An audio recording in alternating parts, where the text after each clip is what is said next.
Wah, ketemu lagi. Iya nih dok, mau nanya lagi. Gimana cara mengetahui tanda dan gejala gangguan pendengaran pada anak? Baik, jadi untuk mengetahui gangguan pendengaran pada anak, sebenarnya kita bisa deteksi sejak dini. Yang pertama, pada saat masih bayi, itu sudah bisa kita ketahui dari responnya terhadap suara. Jadi pada bayi yang ada gangguan pendengaran, biasanya tidak kaget kalau ada suara yang nyaring.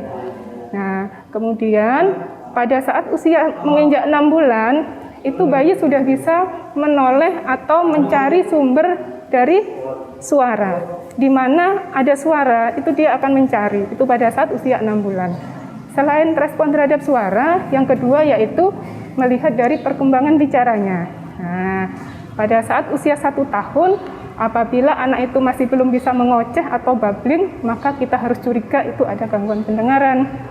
Yang kedua, pada saat usia 1,5 tahun belum bisa mengucapkan satu kata. Nah, pada saat usia 2 tahun harusnya anak-anak itu sudah bisa mengucapkan minimal 10 kata. Dan pada saat usia 3 tahun sudah bisa merangkai kata-kata atau mengucapkan kalimat sederhana. Misalnya, mama makan. Nah, seperti itu. Nah, apabila ada gangguan perkembangan dari bicara anak di mana belum bisa mengucapkan yang seperti saya sebutkan tadi, maka kita harus curiga itu ada gangguan pendengaran, sehingga perlu dilakukan pemeriksaan fungsi pendengaran yang bisa dilakukan di rumah sakit terdekat.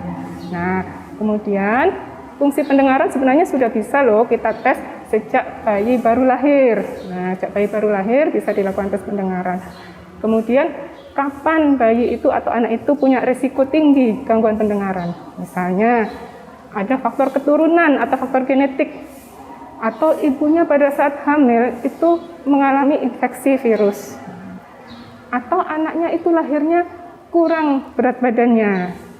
Bisa juga karena lahir prematur.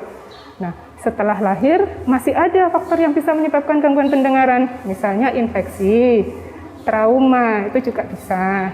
Nah, maka segera harus kita lakukan tes pendengaran apabila ada faktor risiko itu. Minimal atau paling lambat itu pada saat usia 6 bulan sudah tertangani.